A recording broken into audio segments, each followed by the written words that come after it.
lost them.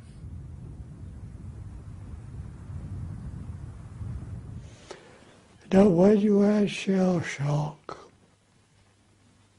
you just couldn't move.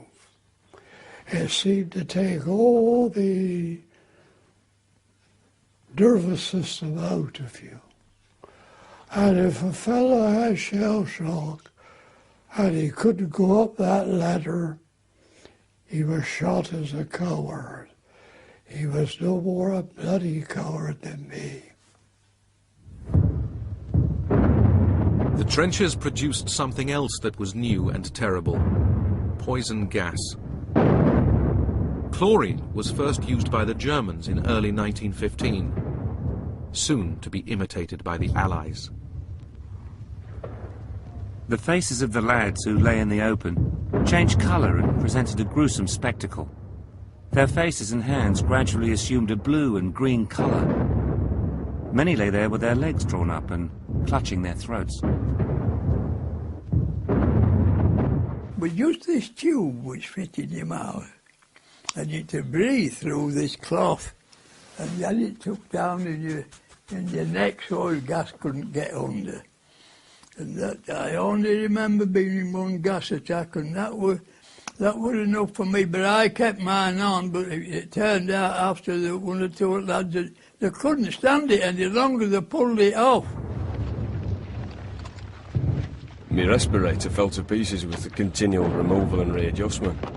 The gas closed my eyes and filled them with matter, and I couldn't see. I were left lying in trench with one other gas man and various wounded beings and corpses, and forced to lie and spit, cough and gasp the whole day in that trench.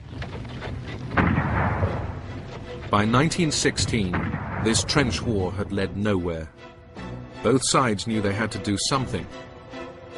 The Germans set their sights on the French fortress town of Verdun. The German commander-in-chief, General Erich von Falkenhayn, believed that Verdun was such an important symbol for the French that they would expend any number of lives to protect it. His idea in attacking Verdun was not to take Verdun, but was to turn it into a kind of suppurating saw in which the French would feel they had to pour all their resources to try and hold this sacred city on the edge of their frontiers. So the French fought for Verdun, and the Germans and the French became involved in one of the most appalling killing matches in history. Falkenhayn had understood the French psyche. Henri Pétain, who would lead the defense of Verdun, saw it as a symbol of national pride. Verdun is menaced, and Verdun must not fall. The capture of this city would constitute for the Germans an inestimable success. On the 21st of February 1916, the German bombardment began.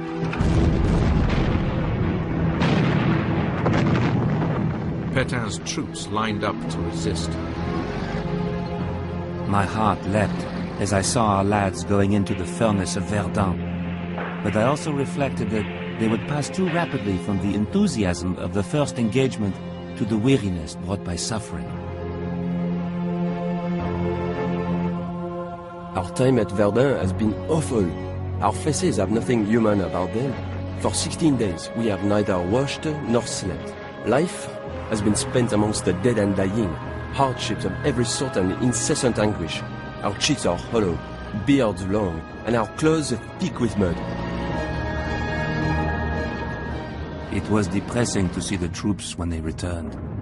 Their expressions seemed frozen by a vision of terror. Their postures betrayed a total dejection. They sagged beneath the weight of horrifying memories. When I spoke to them, they could hardly reply. Despite the German onslaught, the French resupplied the fortress week after week along a road that became known as the Sacred Way. Falkenhayn's plan was only partially working. That Sacred Way became a kind of symbol of France's determination to resist.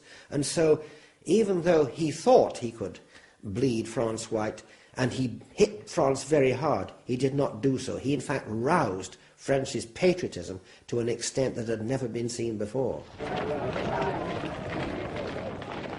The Battle of Verdun went on until November. Each side suffered some 350,000 casualties. Of these, around 100,000 from both France and Germany were dead or missing.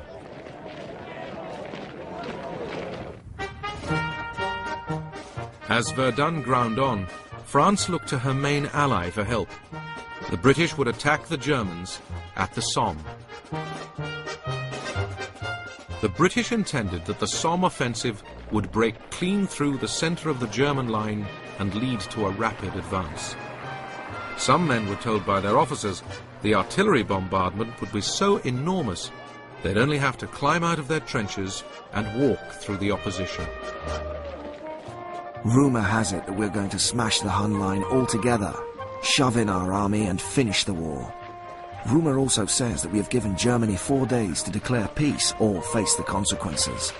I'm not addicted to boasting, but I think if he could see all the guns behind, all the grenades, trench mortars and other stores in front, if he knew how thoroughly ready we are, the Kaiser would cut his losses and take poison.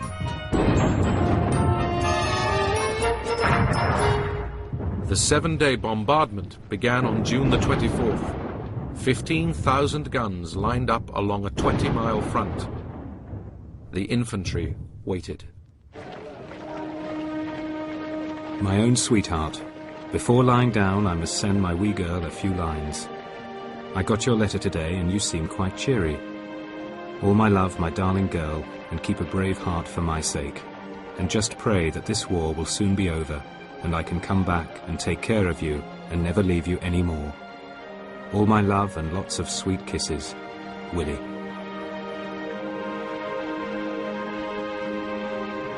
William Clark would die on the first day. Others, like Arthur Hubbard, would survive. I hope we shall be successful on Saturday morning, July 1st at dawn, when you are all fast asleep, in driving the Huns out of their present position, and without any bad luck to myself. I can imagine how everything looks at home. The garden, as you say, must be almost at its best. You will soon be having beans, I presume. I'm your affectionate brother, Arthur.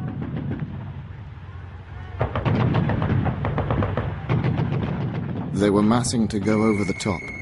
Fateful words for all infantrymen.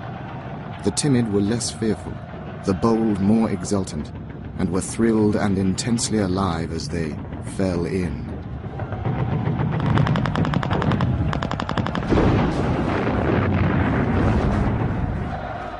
All around us and in front, men dropped and staggered about. A yellow mass of shrapnel would burst, and a section of men in 2 deep formation would crumple up and be gone. We led our section in and out of the stricken men, who were beyond help, or whom we couldn't stop to help. It seemed callous, but it was splendid war. Kenneth McArdle would die on the Somme a few weeks later. For many of the volunteers of 1914, this was their rite of passage. This was what they'd come to France to do, not to sit in trenches, but to beat the Germans at their own game. The trouble was it didn't happen as it was meant to be. On this beautiful July morning, attacking at 7:30 in broad daylight, the sight of men marching across no man's land, hopefully to take their targets at will, this was met by an absolute tirade, a torrent of machine gun fire from the other side. The war on the Western Front was not even halfway through. Still, there was no breakthrough, only death. By the end of the first day of the Somme, 19,000 men on the British side were dead, a further 40,000 wounded. The worst day in the whole of British warfare. The British, even if they had wanted to break off the Battle of the Somme after the disastrous first day, couldn't have done so, because it was necessary to fight on the Somme to relieve pressure on Verdun.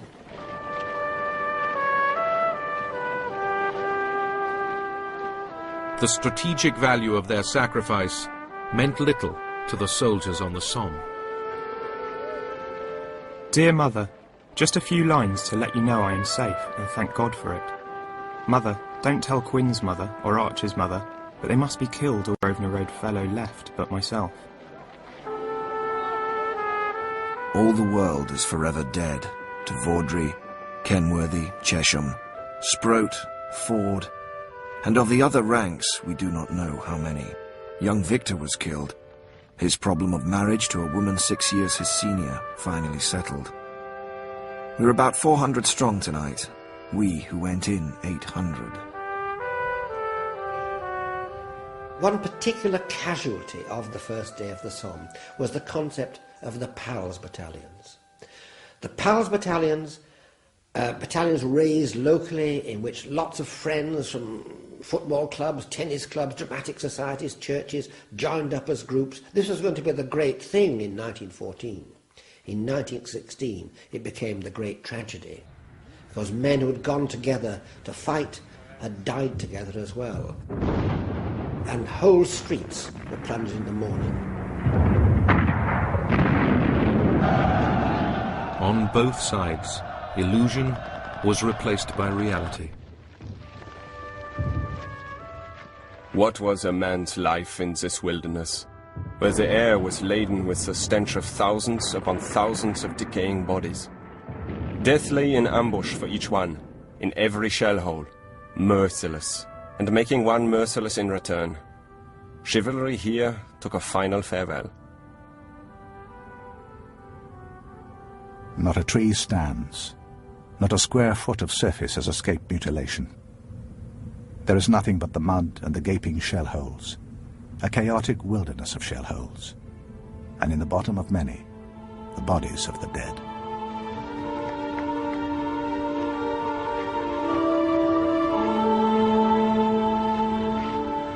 The Germans, after the Battle of the Somme, said, we must save the men from another Somme battle. If the Somme battle was a trauma for the British, it was also for the Germans. In the course of 4.5 months, the Allies advanced just 7 miles, with 600,000 casualties. German losses were just as great.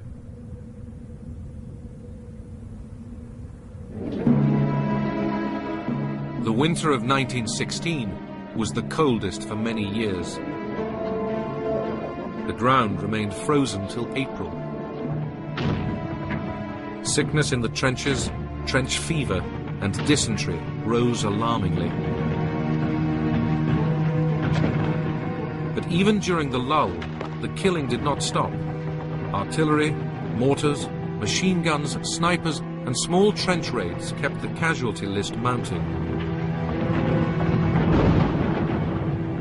Planning began for new big offensives in 1917.